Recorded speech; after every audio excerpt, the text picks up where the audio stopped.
Hello and welcome to this edition of Cracking the Rich Code, the podcast. I'm your host, John Verico, and I have got a very special guest with me today. And I'm a little bit embarrassed to be hosting this podcast with this particular guest because he is an expert on voice quality, on diction, on speaking, on podcasting. And so let's see how many of the rules of podcasting I break as we get into this show.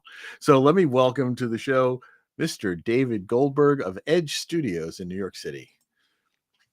Hello, David. How are you? I am great. And you and I should have a contest. Who breaks more rules today? I may challenge you on that. Seriously. Oh, it is so great to have you on the show. You know, when we first met, it was during one of Jim Britt's Cracking the Rich Code mastermind sessions. And you were talking about public speaking and voice. And I was listening to you and I was amazed. And I got to learn from this guy. For the folks who are listening to this show, I will tell you right now that David has got probably one of the most impressive ears I have ever encountered. And I'm not talking about the physical shape of his ears. I never actually even looked at his ears to see what they look like. But he has got he has got the ability to detect all kinds of things in someone's voice and can make a lot of determinations about who they are, as well as how they can improve their public image just with their voice. So, David, I am super excited that we've now gotten to know each other a little bit. And by the way, congratulations on your chapter in Cracking the Rich Code, Volume 15. I still need to get a copy of 15, so I need to grab one of those. And then I'm going to send it to you and have you sign it for me. Oh, that would be fun. Sure. So let's talk a little bit about you, David. You started. Well, no, I'm going to let you tell everyone how you got started and how you have become a speaking and image coach, and I would say the preeminent speaking and image coach. Yeah. The short answer is drugs. And the long answer is this, and it's not terribly long. I am a musician. And growing up, my mom Oh, took so drugs. yeah, exactly. My mom took piano lessons, and she used to complain because the piano teacher would leave our house, and I would sit down and just play whatever she was trying to desperately learn. It just came to me. And by the time I was in high school, I was in bands, playing piano and drums. Through college, I was in bands. And then I found a 4-track cassette recorder. That's how old I am. A 4-track cassette recorder. And I realized, wow, it's so cool to be able to record rather than just play. I'd never recorded music before. So I began recording bands and recording more and more bands. And next thing I know, I was playing and performing with John Mayer, Deep Purple, Jose Feliciano. I mixed albums for Mel Torme. I mean, it was just bigger and bigger and bigger stuff. But the drug scene was intense in those days. And I don't do drugs. I don't even drink beer. I'm like, I didn't fit in. I loved the work, but I never, I never fat in. I never fit in. And so, I uh, never fat in. I like that. yeah. Like I sat in on something. I fat in on something. I was driving home from a studio, probably 2 or 3 in the morning once on the highway, and I couldn't see straight because I had been in a sealed control room where there's, like, no air exchange for hours, days upon days with, pot smoke and all kinds of stuff. And I think I was stoned from secondhand smoke, and I got home and I said to my wife, "I'm done. Before I kill myself, I have to switch. I have to do something else." And so, what else do you do when you have a whole lot of microphones and recording studios? And I switched to voice recording. And for some reason, my ears really took to it. And I began directing voice actors and then directing politicians and then directing celebrities and then directing CEOs. And it's just grown and grown. And now I have 10 assistant coaches. I'm the lead coach at my business. We have an admin team, and I'm out there every day, probably working with 5 or 6 different people on every single day, just coaching them, directing them, whether it's sometimes directing a TV commercial or a film, sometimes it is just coaching them and helping them through a speech and or a podcast or helping an author narrate an audiobook, whatever it is. A lot of the work is with CEOs who have keynote speeches and company podcasts and media interviews, and a lot of the work is with politicians who are out there on campaign trails and fundraising campaign rallies and all sorts of things. It's every day is completely different and super exciting. And the irony is I am not the best speaker, but I realize I don't have to be the best speaker as long as I can teach other people to do it. And so it's weird, but It's it's like, funny you say that you're not the best speaker. First of all, I've heard you speak, and you do an amazing job. well, thank But you. I like the do as I say, not as I do kind of attitude, right? Yeah, there are lots of basketball coaches who are not basketball players. And I kind of liken what I do to them because sometimes people they they they go to work with me and they realize I don't have that big deep voice. That your voice is fabulous. You're probably complimented on your voice. I'm never. No one ever walks up to me in a store and says, "Oh, dude, your voice sounds great. You should do voiceover." Like no one says that to me. The people I work with very often are told that on a daily basis. For whatever reason, my ears just seem to work with the nuances of speech, word selection, phrasing.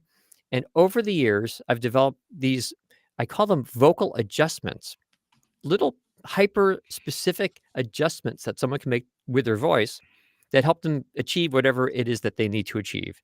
So if someone has a debate, there are three simple things someone can do to win a debate. If someone is nervous and they have to present, there are two super simple things they can do with their voice to completely mask nerves. If someone is concerned about reading too quickly, there's one simple technique that completely slows them down and works so easy. And there's just little hyper fixes. So I get a lot every day. I get at least two calls from someone saying, "I have something going on later today. I need you like right away. Like I have an audition, I have a film, I have a company podcast, I have a politician will say I'm giving a keynote later tonight. Can I go over the script with you, my presentation?" And there are a lot of last minute calls, which makes for an interesting day, like work is never done. I'm sure it And does. yeah, it's really fun. It's every day is like I said, it's different and exciting, and love it. I miss music. I do miss music a lot. That's the one downfall of what I'm doing now, but I can't complain. And a lot of what I also own. So the the bread and butter of my business is called Edge Studio. That's the company name for my business, and we have one location, and you were there, you've seen it, at one location in New York City, where we have 5 studios within the complex, and there we are recording typically 5 things at any given time, and a lot of the things that we record do have music in the background. So we have some play with music. We record the soundtrack for a lot of documentaries, and there's almost always music in the background. The voice for us is paramount, but the music is there. We record the soundtracks for a lot of cartoons and animated videos and video games and self-guided walking tours and museum tours and commercials on TV. And so music is in almost all of those things, but it's not the primary focus. So Right. I miss working with musicians and sticking a microphone into a drum. That I do miss that. I've had the pleasure of working with musicians, and it was interesting because the musicians that I was working with were not in the drug scene. They were all recovering.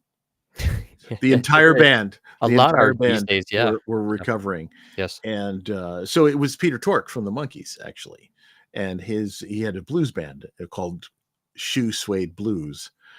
And we would get out and we'd go on the road together, and he would meet people, and he'd love to meet his public, and people would come up, and somebody came up to this autograph table, and they were stoned or drunk or whatever. Peter went into mentor mode and would grab their hands and start talking to them about you know thinking about recovering instead of being wasted all the time. So it was very interesting to watch musicians acting in that way.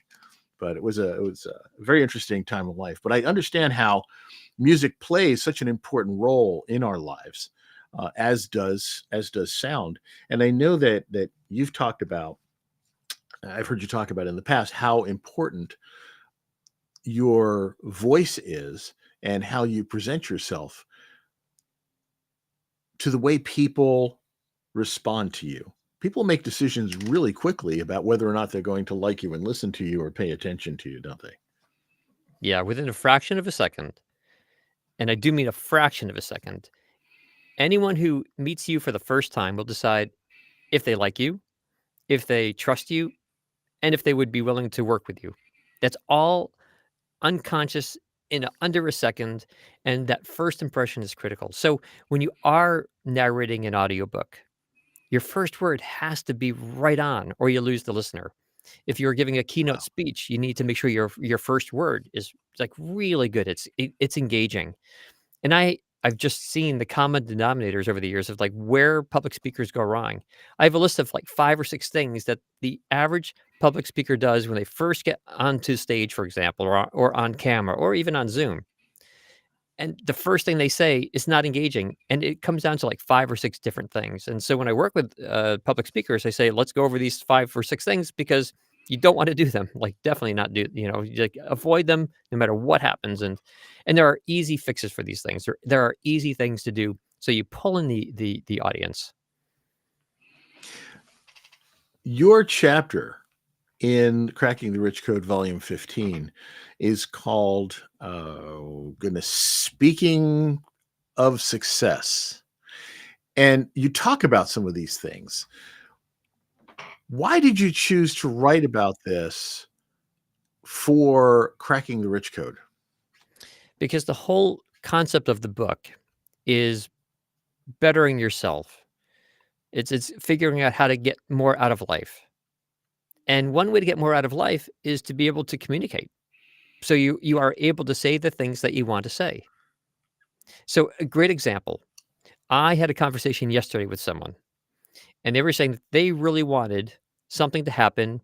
They wanted to say something to someone else, but they didn't have the guts to say it.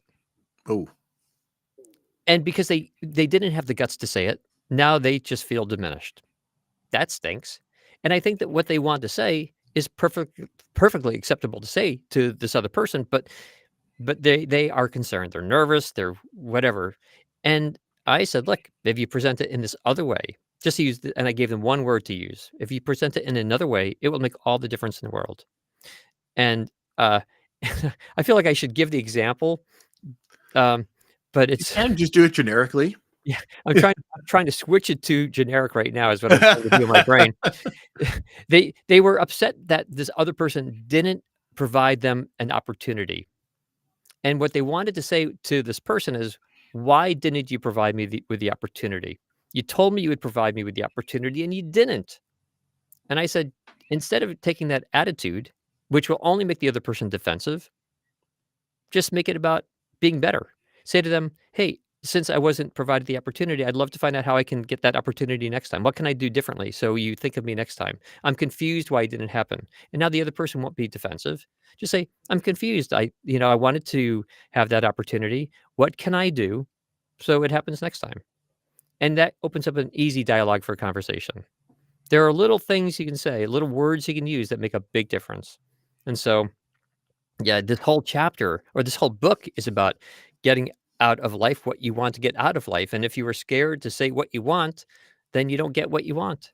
I've always, this is weird, but from the time I was a kid, every time my parents had to call customer service for the phone company or the cable company, there would be an Yeah. argument. They'd say, "David, can you take the call?" And in my work, at work, even I have people in the office and admin and assistants and so on. Every time there's a tough phone call, they say, "David, can you take this call? You do your Yoda thing." No matter what the situation is, I get on, and within a minute, everything is kosher. Everything's cool. And everyone says to me all from the time I was a kid, my parents would say, "What did you say? How did you get them to calm down? How did you get them to do what you wanted them to do?" It could be the silliest thing. It could be that we want the cable company to come on Monday at 3 o'clock. And the cable company says, "We can't." I get on the phone and I say, "Great, they're coming at 3 o'clock." And they're happy about it now. They're gonna bring extra cable boxes for us. Like, it's just there are ways to talk to get Do what you you want. hire out as a negotiator?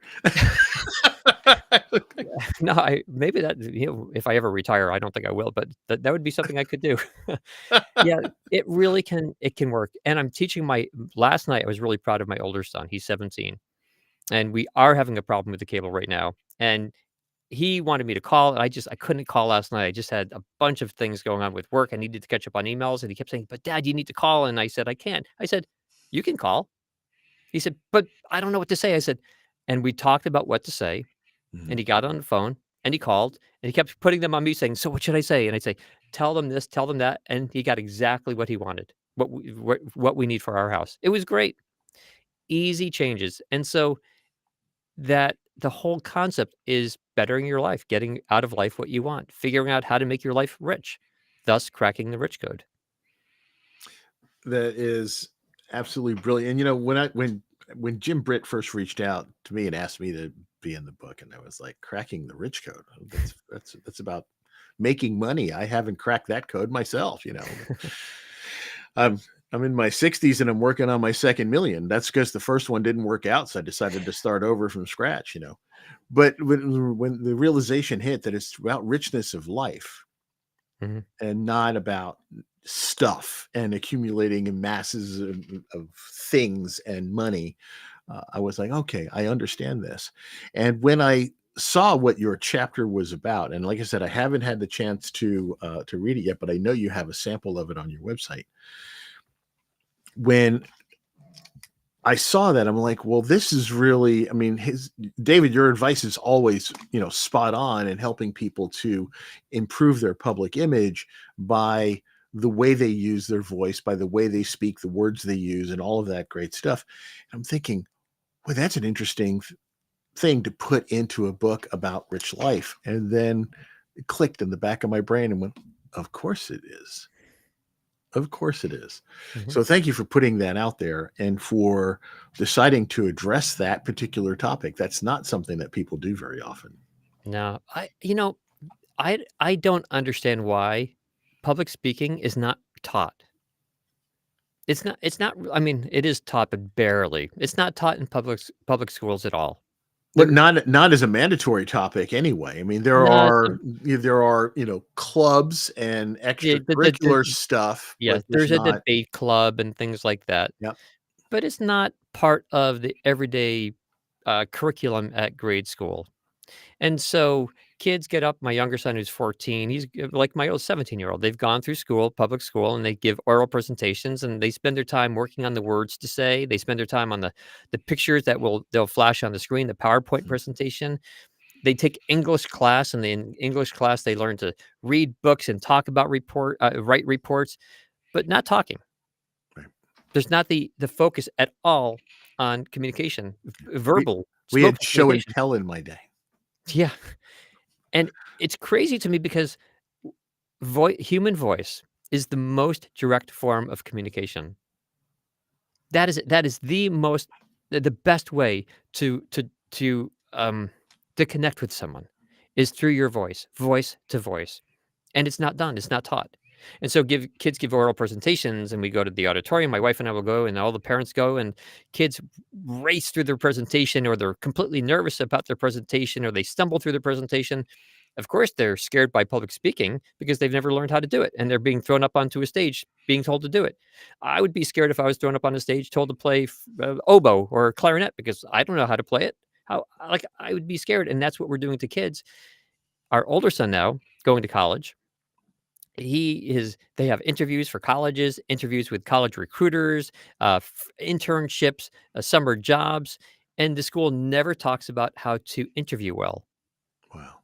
Yeah. which is crazy to me. So, the reason I work with politicians, and I will not talk about which side of the political world I work with. It's maybe obvious because the whole creative side tends to favor one side of the political spectrum, but we don't need to go there for the moment. I wanted to give back to the people, the politicians who I believe in. And I watch especially the local politicians, and they've never learned how to speak publicly. But it is their voice that is the most direct form of communication, the most direct way to connect with the voters. And so I thought I can start coaching them perhaps. And so I kind of put the word out there and I got a couple of politicians and they each realized, "Oh my goodness, there's so much to learn."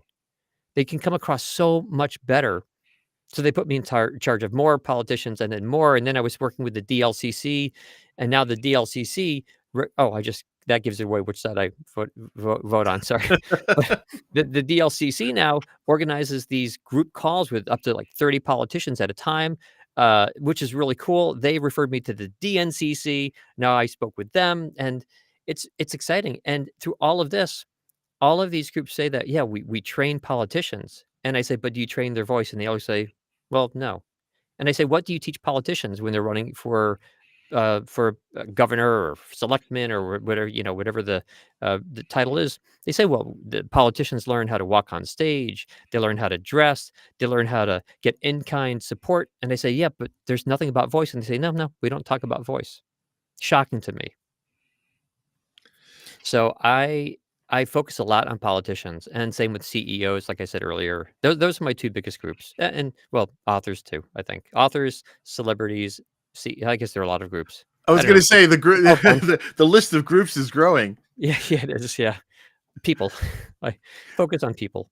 Now you have a team Yes. that also works with you. So is it maybe do you focus on certain types of clients and the rest of the team takes other types of clients? Or I mean, you seem that you're across the spectrum. I mean, because your skills and the skills that you help people to learn and develop can be applied anywhere.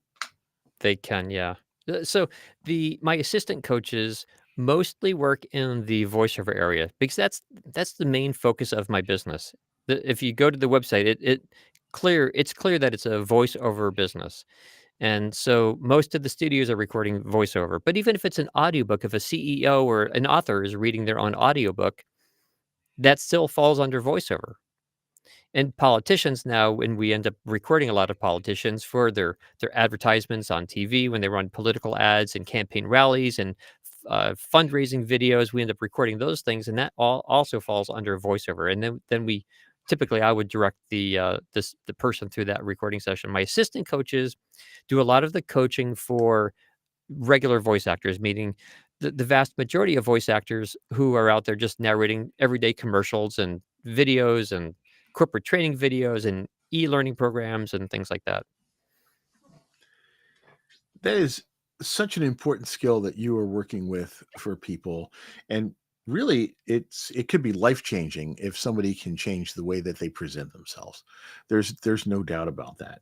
I I'm looking forward to working with you in the future myself.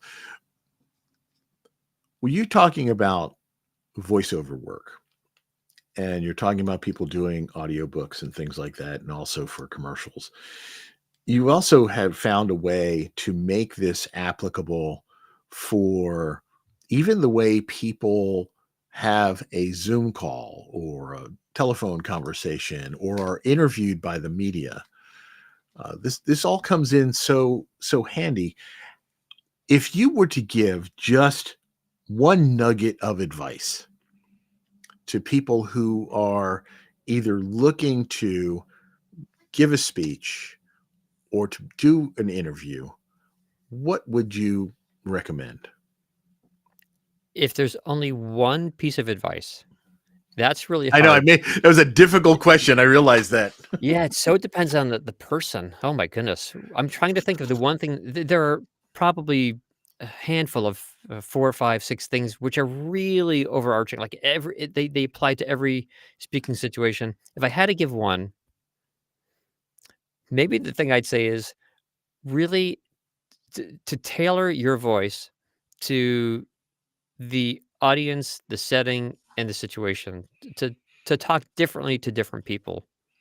So by that I mean to tailor your voice to the audience. That means if you're speaking with young kids, for example, in grade school and trying to give them a pep talk about something, about feeling good, about getting them excited about sports, about a field trip, whatever. If you're giving some kind of public or school presentation, come down to their level. Use smaller words, use contractions, use some filler words. Say, and like and things like that because that sounds natural and you will better connect with them. Whereas if you're speaking with a room full of CEOs, I don't think you want to do all the and the likes and the likes. I mean, the filler words and things. And so, time and place for tailoring your voice to the audience and then tailoring the way you speak to the situation. if you are giving an empathetic read versus a keynote speech that should be exciting and energetic, or maybe you're leading a seminar where you need to be factual and teach people something, tailor the way you speak and say those words. And finally, tailor your voice to the setting. So the way you speak differently, or the way you speak, should be really different if you're on microphone like I am and you are right now, Right. versus if you're giving a keynote without a microphone versus giving a keynote on stage with a microphone, which would be different than let's say a hometown rally, a campaign video, a media interview. I mean, there are different kinds of settings out there, and whether you are on mic or on camera, on stage, on Zoom, in person, in a boardroom, wherever you are, again, you want to tailor your voice. So the one thing is, oh, you know what? Never mind all that. I love this. Yeah, I can put By it the to way, one thing. by the Yeah, way, by the way, everyone, we're speaking with David Goldberg, who is the CEO of Edge Studio in New York City. He is a speaking and image coach, and he is in volume 15 of Cracking the Rich Code. So go ahead now. I think I can summarize all of that by saying there's not one right way to speak. Right? That's kind of the point here. There's not one right answer. There's not one way to do anything in this world. There's always a time and place, and the English language is full of completely full of exceptions, right? So there's not like you can't practice one way to speak and think it's going to work everywhere. When I coach people for speaking, I coach them on how to recover from mistakes. That's a big part of what we do because Perfect. everyone is going to inevitably make a stumble like I just did, a mistake. How do you cover for that? Should you start sweating and turn red and apologize?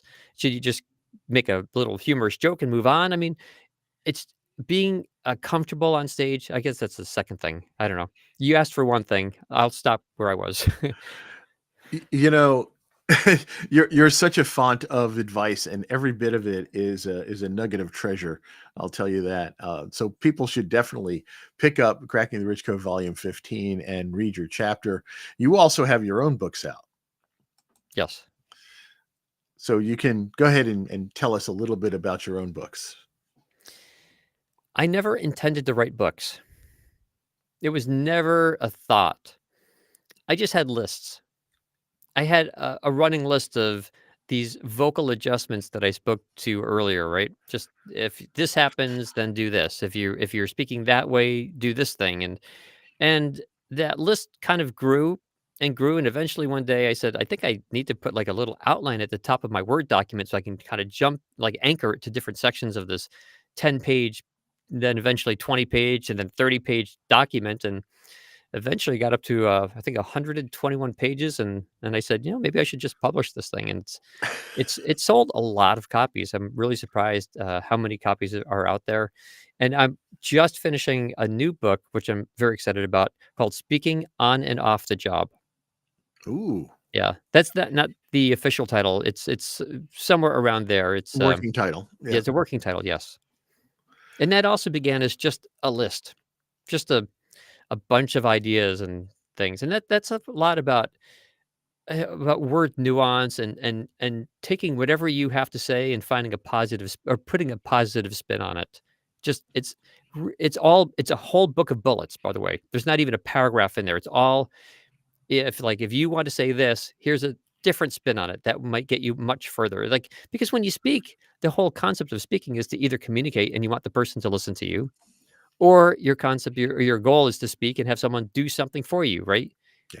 And those are the reasons we talk. Yeah. We And want people to do, feel, or act in a different way. yeah, and changing sometimes word choice, or rephrasing a sentence makes all the difference, or putting a positive spin on something. So it's little things. Like, for example, what's common for us in the States is to speak negatively. If my wife calls, if she calls me when I'm at work and she says, "Hey, do you want to go out tonight?" I might say what would be natural for me to say is, "I can't. I have to, work late." That's natural. That's what we write. That's what we say.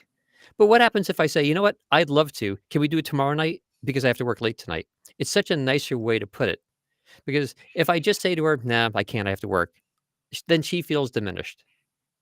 And if I say, Exactly. awesome idea. I'd love to, but can we do it tomorrow night because I have to work late tonight." Then she feels very like she feels like it was a great thing for her to ask.